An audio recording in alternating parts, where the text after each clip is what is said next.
introducing today's speaker. At a very young age, he has many accomplishments. So let me just briefly read out. Dr. Pradipta Biswas is an associate professor in the Department of Design and Manufacturing and also an associate faculty at the Robert Bosch Center for Cyber-Physical Systems. Dr. Pradipta has done his PhD in computer science at the University of Cambridge Computer Laboratory and Trinity College in the year 2010 and was awarded Gates Cambridge Scholarship during his PhD program. His research focuses on user modeling and multimodal human-machine interaction for aviation and automotive environments and for assistive technology. He has set up and leading the Intelligent Inclusive Interaction Design I3D lab. His research won many funding supports, especially the Microsoft's AI for Accessibility Grant Award, Facebook's Responsible AR VR Award, and research grants from many MNCs like Collins Aerospace, Siemens, British Telecom, and Foresia Group Services Limited, Wipro, and then many of our own government agencies like DRDO, DST, DBT, and also he was featured on in New Scientist, NDTV, All India Radio, and various other media outlets. I can go on, but I'll stop there. But let me mention that he is also a member of the UKRI International Development Peer Review College, and also Association of Computing Machinery, and was also a professional member of the Society of Flight Test Engineers, British Flight Test Engineers, British Computer Society, and also Associate Fellow at the UK Higher Education Academy and Royal Society of Medicine. So, with this brief introduction, now I'll request Dr. Pradipta to make his presentation.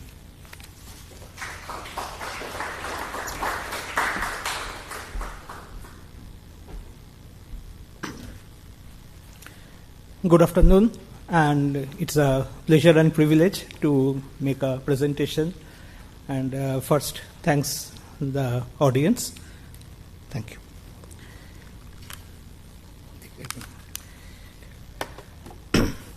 And also a lot of thanks to Professor Nagesh Kumar for the kind introduction, and of course Professor Suresh for giving me this opportunity to present.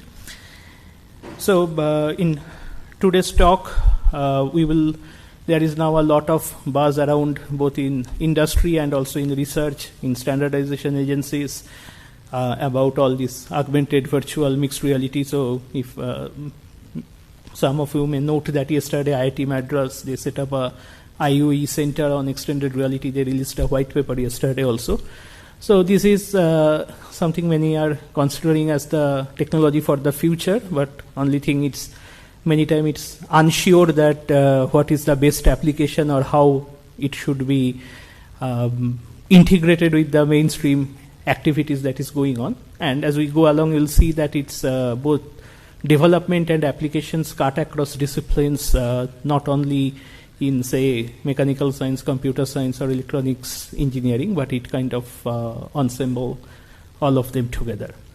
And also after the talk, thanks to my students, they set up some small demonstration outside where you may have the tea or coffee. And I invite everyone that after the talk, please to experience it, because seeing is believing. Moving on. So I just had a short bio, but I will skip that. But you may note that our graduation picture, which was pretty interesting in Cambridge. And during my postdoctoral years in Cambridge, I worked with Jaguar Land Rover, and for 2 years with the Eurofighter Typhoon team of British Aerospace Systems, and also Technicolor was one of our project partner. And although my PhD research was mainly looking at accessible computing or developing user models, but my postdoctoral experience gave me some sort of exposure to defined fields, and where we look at not only physical impairment but extend it to also something called situational impairment.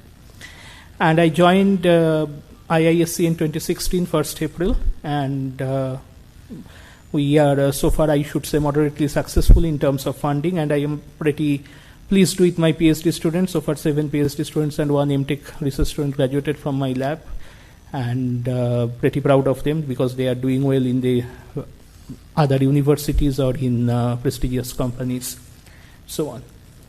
So in these presentations, we will first spend a couple of slides on the historical perspectives of AR, VR, immersive systems. It's always good to look back before taking step forward. We'll look at definitions because there is a lot of buzz going on around both standardization agency or industry. As I am talking presently, one meeting is going on at DOT with ITU about definition of terms. So I will put some screenshots from terms from ISO and other standardization agencies.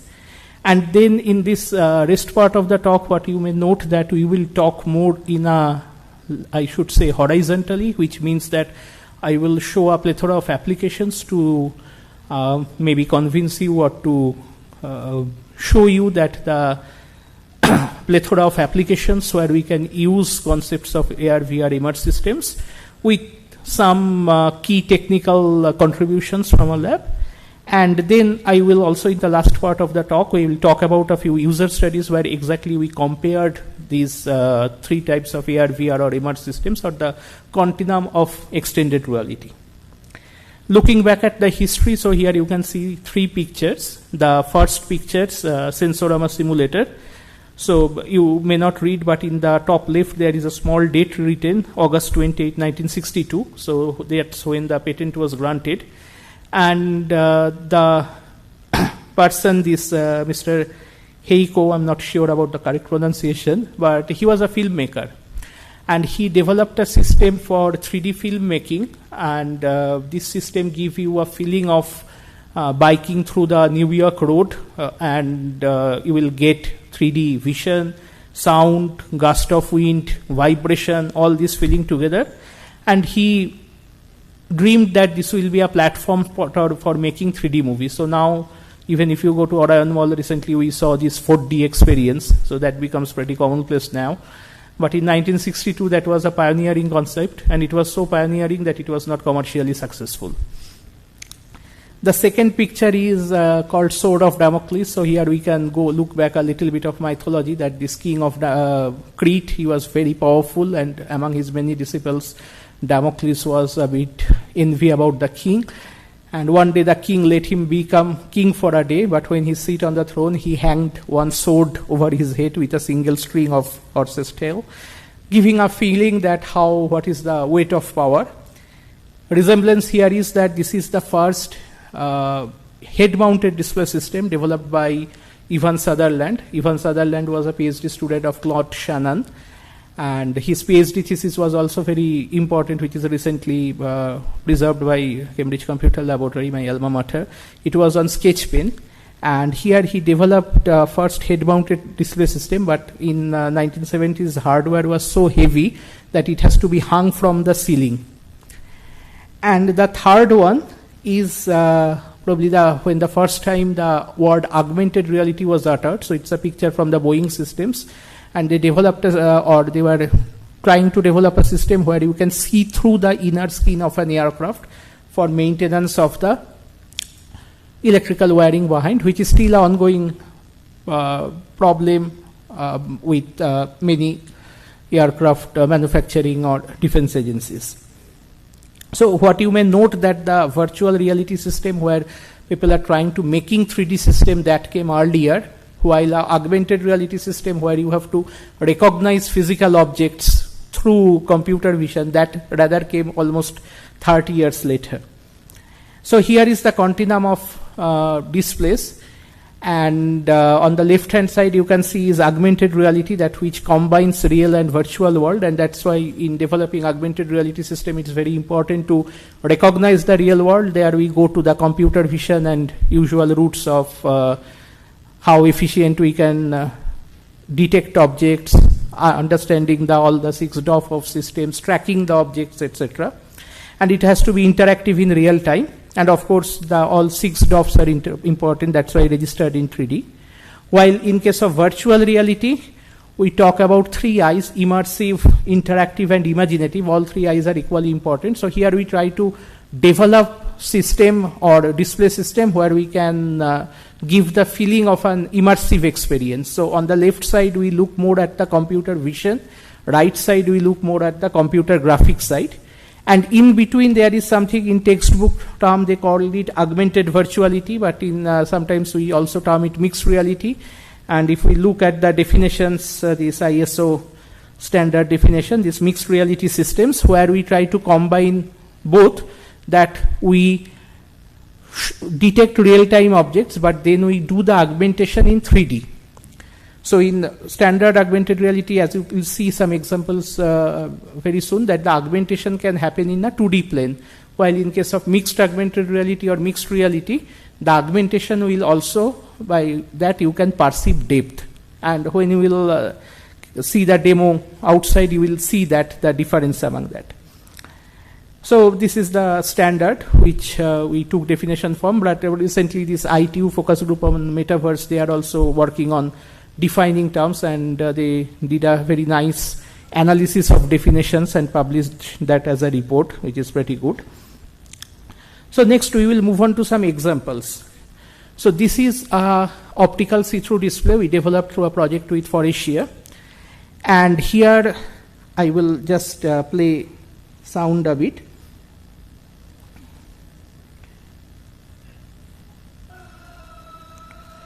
So what we are, maybe you first see the clip of the video. So you can hear the music.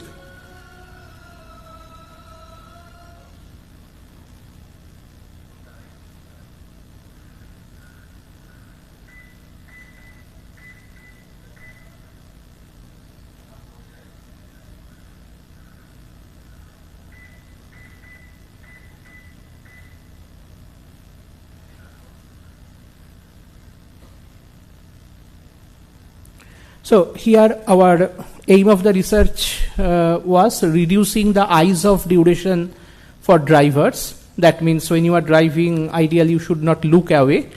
And what we did, that we try to bring the whole center stack or the dashboard in front of the driver. So we had a very, I should say, frugal solution, that we put a tablet behind the steering wheel and get it reflected on the windscreen. But then the problem is, how will you interact with the display? So we cannot put a lot of switches on the steering or something.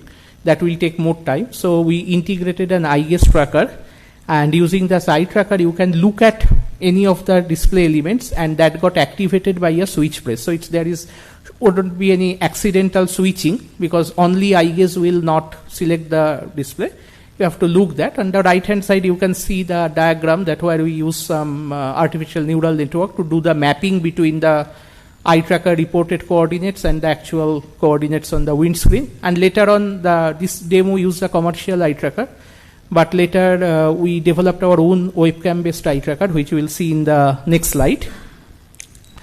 And so the previous one was a type of AR display where the windscreen is working as a optical combiner. In this case, we do augmented reality. So this is a video recorded as part of a India-EU workshop held in IIT Madras Research Park. So this lady, Nagarjun, she's Nagamanjari, sorry. She's one of our participants, rather very good participants. And even though she passed out from the school, but she kindly participated in our workshop. And here the person is flying the drone with eye gaze. But maybe some of you have already pointed that why they are doing so, because they have suffering from a condition known as severe speech and motor impairment. So mostly it's due to quadriplegia, mostly it's due to cerebral palsy, and it results in quadriplegia and also difficulty in speaking. So this is how they are taking part in some rehabilitation program by block printing. And recently we are trying to automate this process as well. So we are developing a small robotic manipulator, which is pretty low cost. And these persons, they can use their eye gaze to bring the robotic arm wherever they want it to be. And on the right hand side, you can see some CAD drawings. So you can also see the actual embodiment outside. So we term it as a joystick controller. So using that, you can control any joystick from your computer.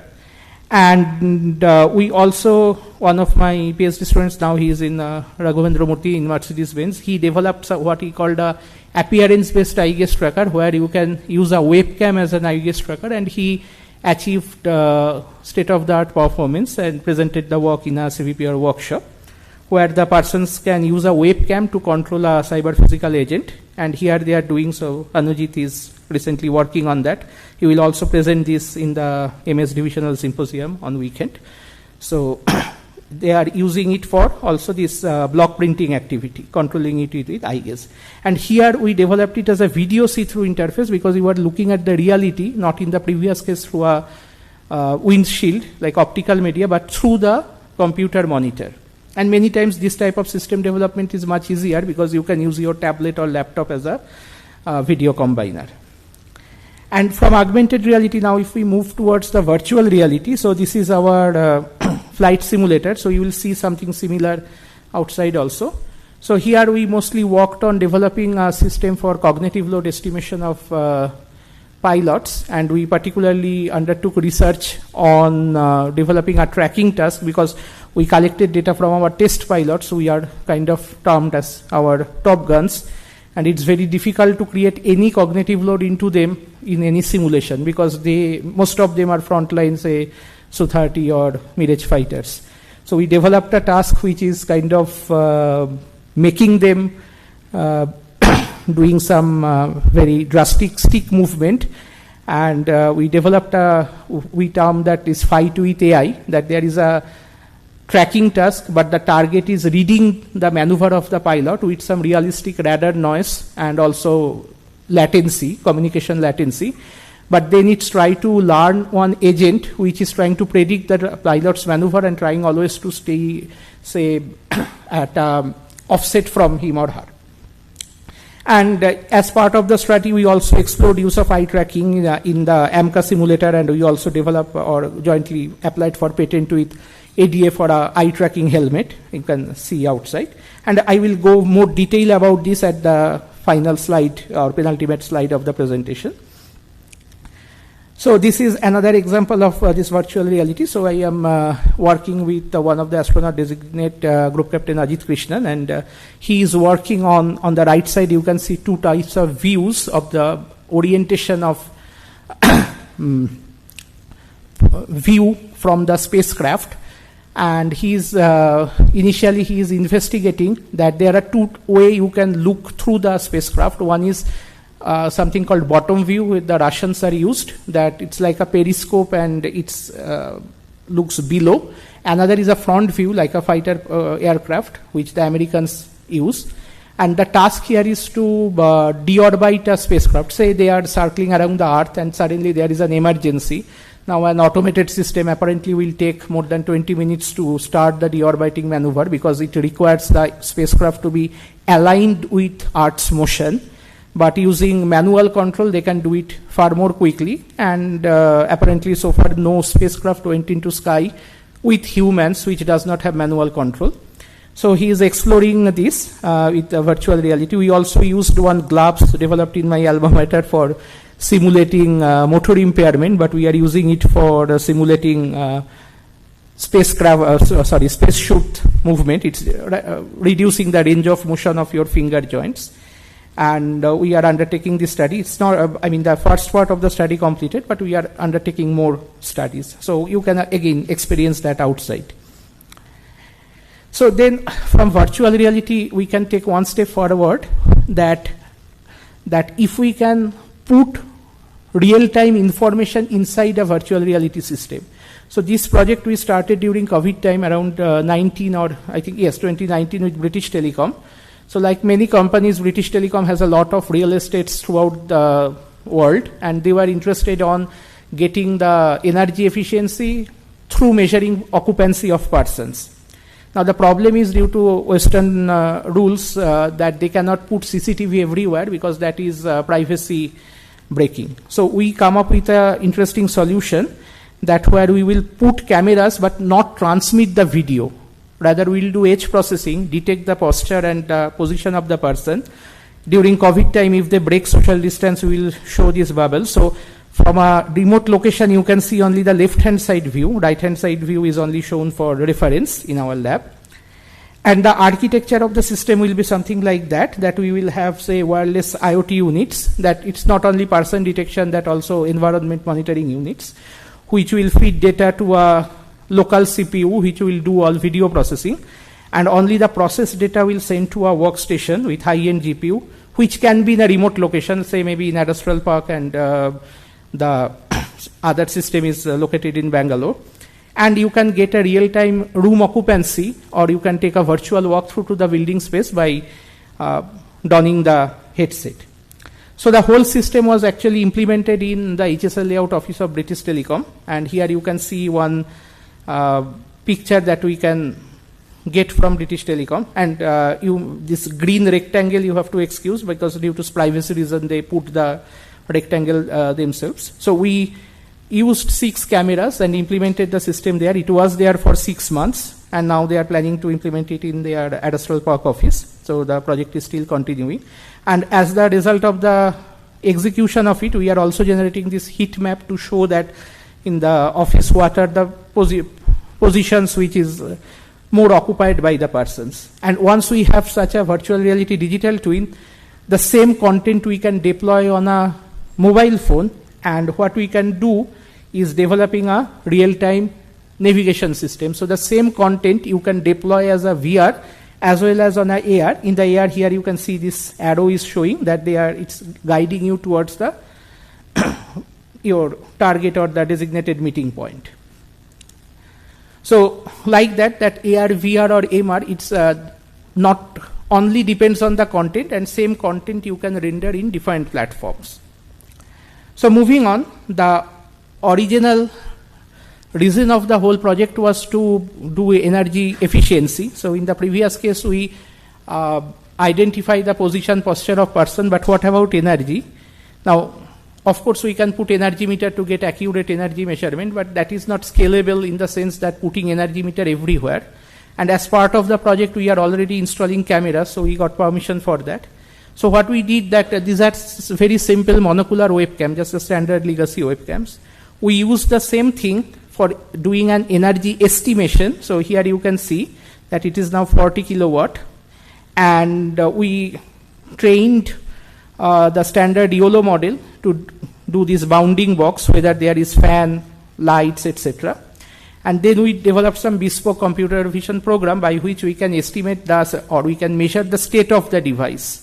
If it is turned on, the energy measurement will rise. But you may mind it that it is based on the assumption that in our office building, we mostly have standardized equipment, and we can have a database where the energy is measured. So if you have very non-standard equipment where the energy consumption is different, then this approach may not be best.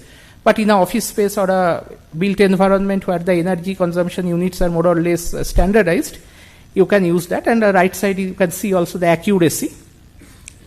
And finally, this is one again project that here you can see again that the same thing we can do either in VR or AR. So this is a collaborative robot. Himanshu started working on this during his Master of Design project, and then we got a Siemens PhD fellowship to further work on the system. So here it's developed as a teleoperated robot. Let's say in a rural healthcare center, you put a robot and you can take vitals of patients, like presently we are supporting temperature, camera and pulse oximeter.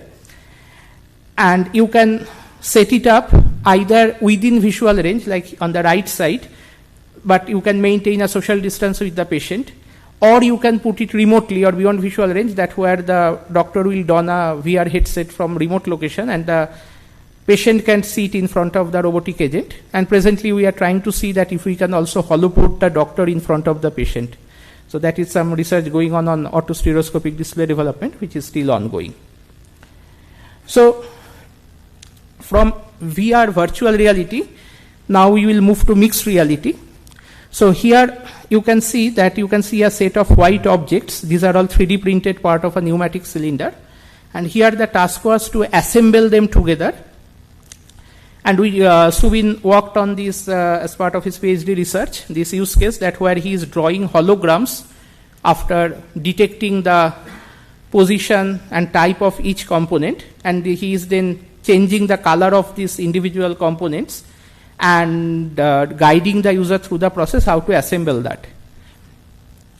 So that went pretty well. So we did some user study on exploring use of eye gaze, that the pink dot is tracking user's eye gaze and trying to guide him if anytime he is lost. But if some of you have already been in our smart factory, and you can see there is a Yakuza robot which can do it automatically. So this was fine as a use case of mixed reality based assembly. But then we got in touch with this Collins Aerospace systems, and what they do, that they set up a case study for us where it will be very difficult for a robot to do the assembly automatically, because some components will be so small, like a small bolt and nut, which requires a very high-end robot to pick up and screw it accordingly. But the problem was that in this case, we have the physical components, and we can develop computer vision system by taking pictures, dataset. But when we started working with Collins Aerospace, they just send us CAD models.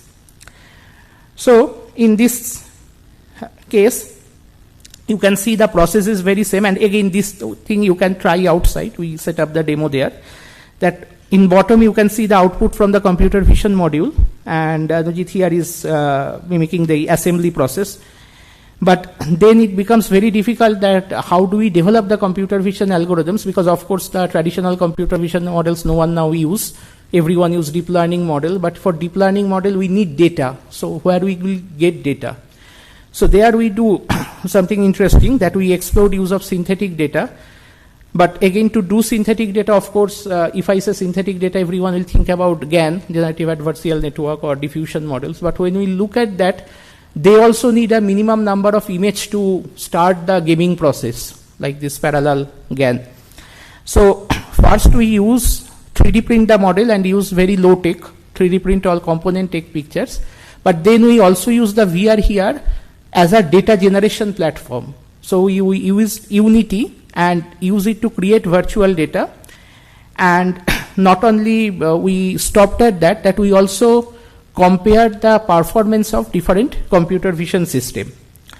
So here you can see that we make a comparison of different versions of YOLO model from version 5 to 8, where we train the model with only real data, that means camera captured image, then only synthetic data, that means VR generated data, and a mixture of both.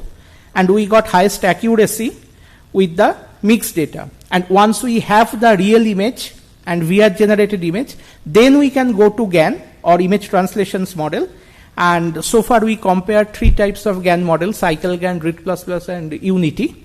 And Cycle GAN worked best as a in terms of FID score. But now we are also looking at different diffusion models to further increment the data set and see that many times here you can notice that we do not want to make, like in a deepfake or in painting application, you want your GAN model or diffusion model to create exactly similar image. But here we do not want to create exactly similar image. We want to create different image so that the computer vision model can be generalized better. So what we are trying to do is that we are generating image, looking at the FID score as an initial validation, but then we are further testing it with computer vision model and seeing that when we are hitting better accuracy in terms of the standard metrics.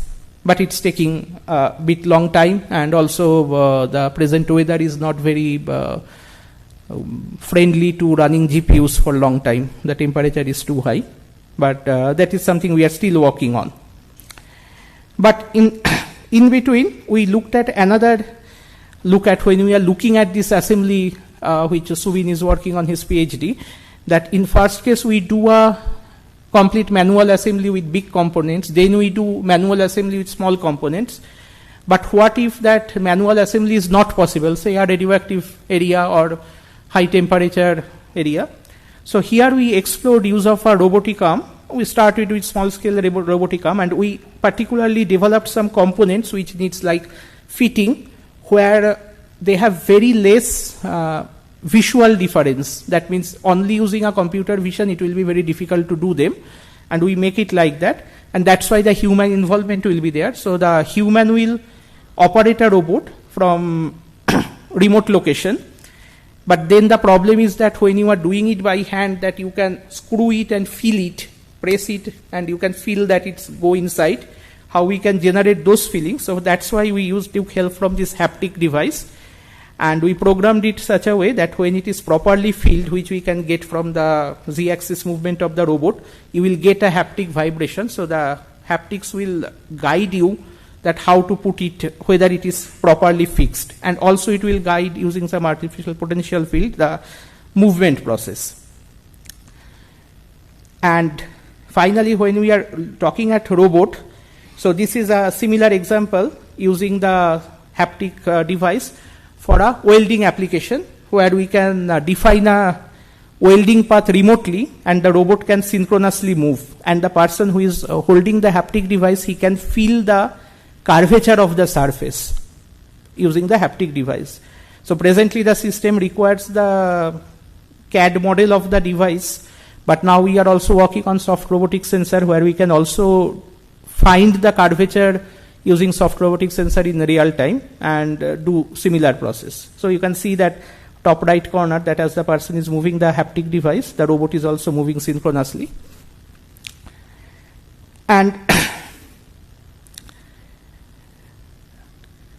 and last but not the least, that in all these cases when the human is operating with the robot, human is giving instruction, we explored that whether the robot can understand the human. So it has been kind of investigated in various names like intent prediction, target prediction, etc. So here Mukund used the concept of inverse reinforcement learning, which is a type of imitation learning, and presently Shapnil is also working on behavior cloning, another type of imitation learning.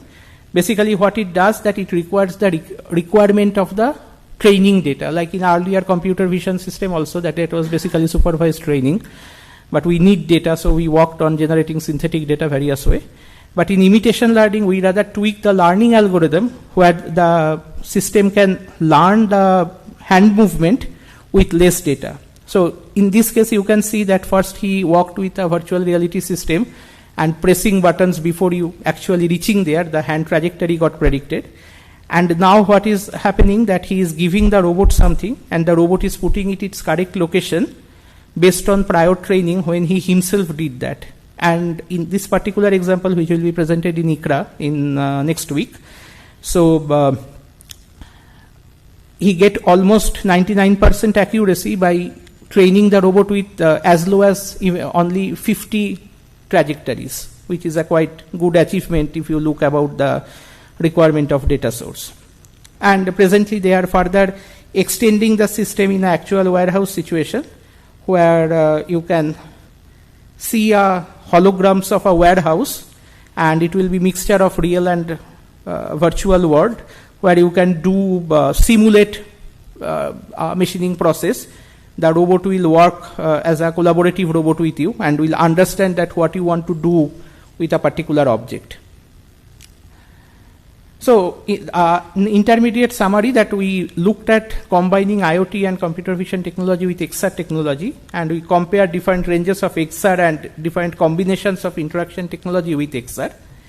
But of course, implementation is not the end goal, because it has to be accepted by user. And say, for example, if I only show a demonstration, well, we can conclude it's a very cool system, it's a very nice system, but already people are doing all these activities, say welding, assembly, driving, flying, but how we can make inroad, that how we can convince our end users that yes, these are important. So there we comes to this human factor analysis process, and we took help from mostly EEG and ocular parameter analysis, because many times people feel motion sickness. So what happens that so far this virtual, augmented or mixed reality, these are not used in a real process, and that's why mostly it works as a demonstration. Say for example, a good resemblance will be our smartphone usage, that when smartphone becomes so user friendly, it also gives rise to a few phenomena, that screen addiction, dryness of eyes, etc. So when this AR, VR or MR system that will be more used in regular basis, it may give rise to some phenomena which better we can investigate a priori. So in this context, we took help from old literature on cognitive load estimation, that how much cognitive load is created, or can we compare that. And interestingly, the definition of everyone used the term cognitive load, but the very definition is still a bit debated. So presently I am trying to make a ITU recommendation on defining various terms related to cognitive load estimation, but generally it's related to the finite capacity of working memory, mental workload, stress, distraction, boredom. But saying so, this term is not synonymous with any of them. Say for example, we do not want our driver to be fully relaxed. We need he has to be attentive as well. So this term was first, the George Armitage Miller first discussed about this limitation of working memory and this famous 7 ± 2 bit of information. And John Sweller, an Australian professor, he made it popular, the term cognitive load, mostly in EdTech domain, education technology sector. And it's not only us, so this is a BBC screenshot of the TemSet program. So in 13 to 15, I somehow did some work with that iPhone team. So this is something they are telling about mind-reading combat jet. And our own work was also featured in New Scientist in 2020. So in defining cognitive load, I took help from old literature by Alan Newell, who is often considered one of the father figure of AI. And he classified all human activity based on time scale of action. The lowest is the biological level, then the cognitive level, rational level, social level. And since we are talking about cognitive load, we look at the cognitive band. And in literature, often it has been cognitive load is not something which is measured with a unit. Say, for example, EEG parameter you can measure with unit following a procedure, but cognitive load is often reported in a comparative basis with respect to some existing task, like in-back task, where you have to memorize gradually more and more information, or two conditions in which one condition is higher than the other condition, and so on. So we mostly focus on I and EEG. Why?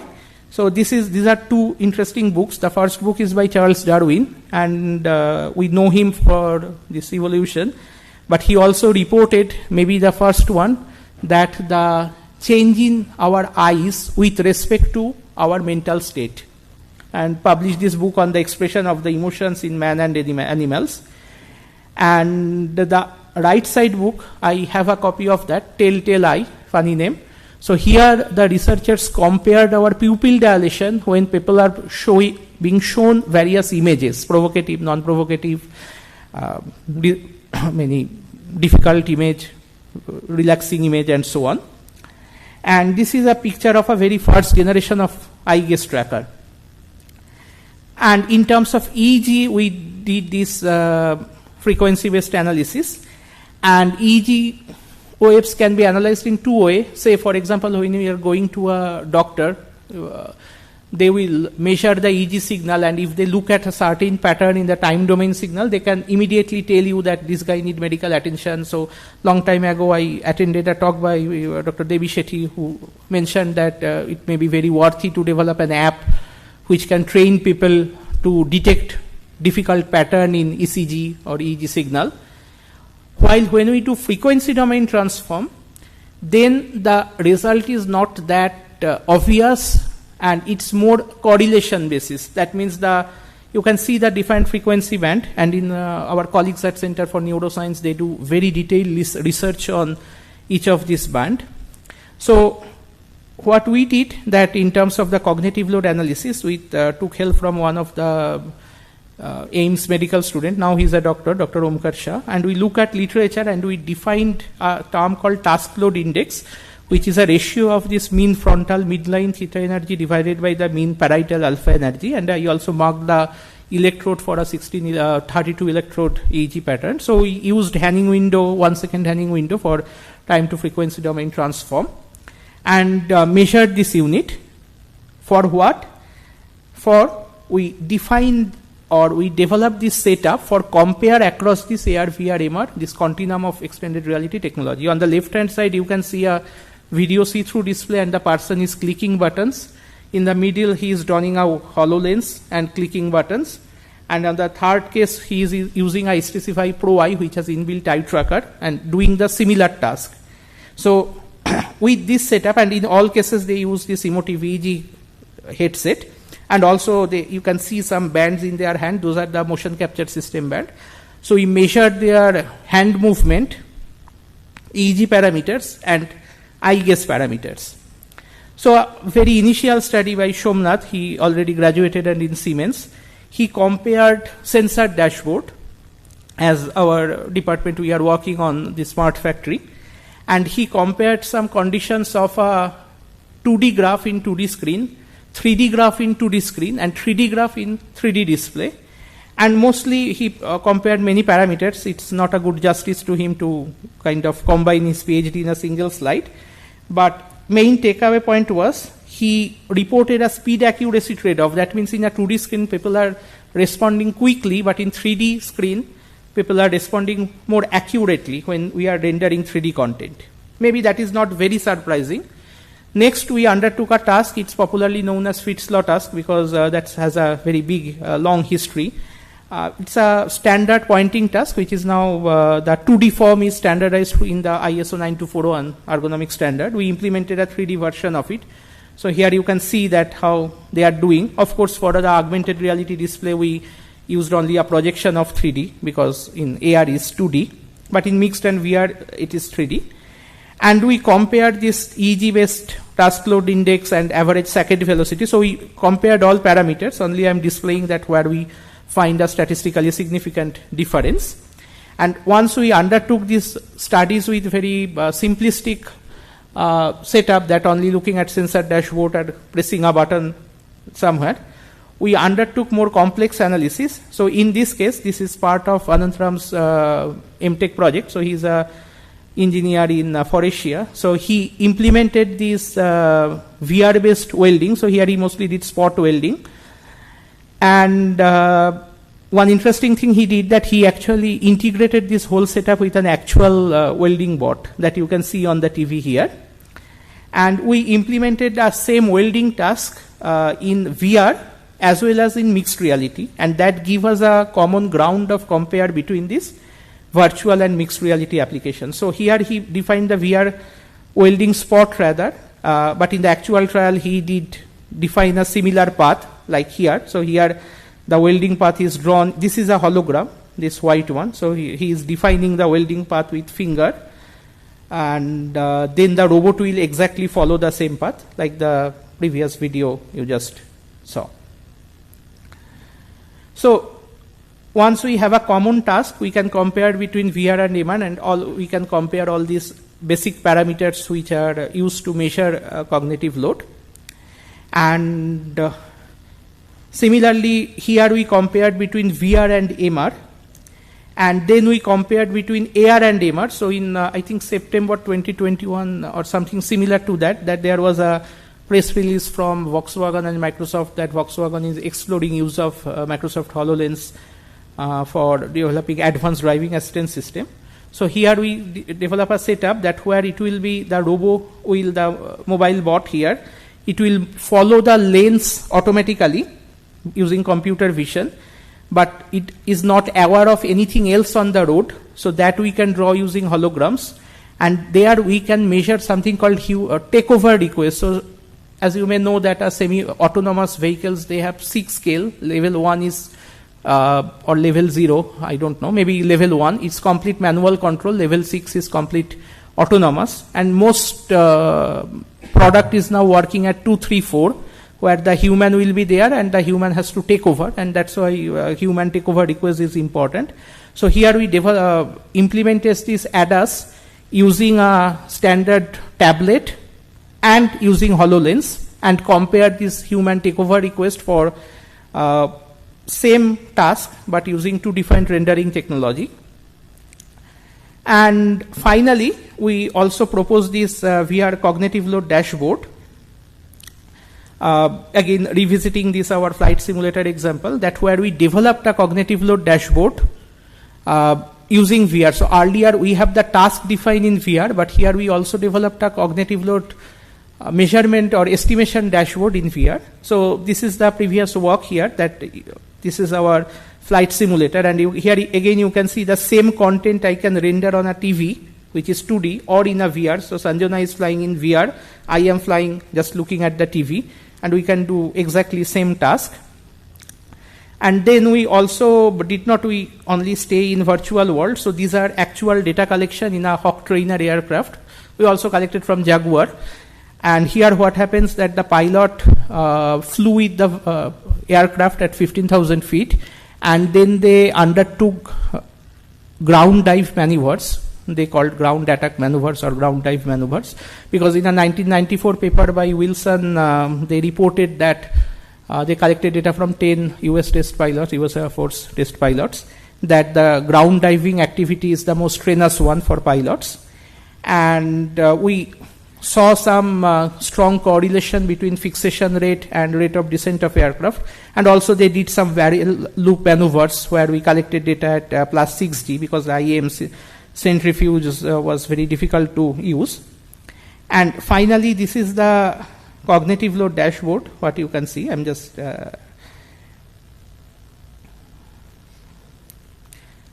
so here what you can see that, say, someone undertook a simulation task using VR headset or something, or mixed reality, whatever, but you can see in real time all the physiological parameters in VR. So here this is the actual task in this small inset window, and these graphs will show you synchronously. This is showing various ocular parameters, and the overall area of the graph, like in the radar graph you saw, that will be a estimate of the cognitive load. So many times in pilot training, what they do, that once the pilot undertake a task, the instructor sit with the pilots and show them through here. So here the pilot can exactly pinpoint that which phase of the task generated highest cognitive load, or he can look at the basic parameters in terms of EEG, band analysis, or ocular parameters. So in conclusion, that again I did not dive into any particular work that we can talk maybe 1 hour on only the eye tracker development or maybe synthetic data generation.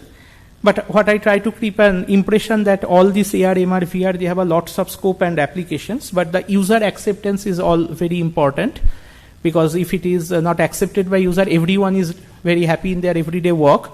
So if we want to interfere with new technology which has a cost involved, that we have to create strong use case for user acceptance. And also one interesting part which we found from our user study, that whatever inference we are taking about human factors, that should be noted along with the instrument that we are measuring for that. For example, the main difference we noted that the HoloLens eye tracker, which is fine, but it has different technical specification than a screen-based eye tracker or a VR eye tracker. And that's why we also used EEG, which was same. But again, the human factor analysis system should be very explicit for reproduction of results. And also, we this is something like the fourth bullet points is some research scope, that we indeed noted significantly different activity in the optical cortex, where we have 3 electrodes. Whenever we switch from AR or MR to VR, that means we cut out the real world. Why it is happening, I do not have explanation now, but it can be a field of future research which can further pinpoint that how human brain respond to synthetic imagery. And of course, MR VR offers immersive experience, but lot of standardization effort is still going on accessibility, motion sickness, etc. These are not very common nowadays, because we are only using it for maybe 2 minutes, 5 minutes for a demonstration purpose. But if this becomes mainstream in near future, then all these factors should be investigated, as we did for our mainstream media. So with that, I will stop talking, and I will invite you all to please experience our presentations we set up there. So one side you will see the hardware demonstrations, which you can just see. On left hand side, you can see the software demonstration, like this assembly task or this British Telecom simulation and this deorbiting maneuver with the flight stick. Please do play around, and we'll be happy to take your comments, question now. So thank you again to the organizer and the audience.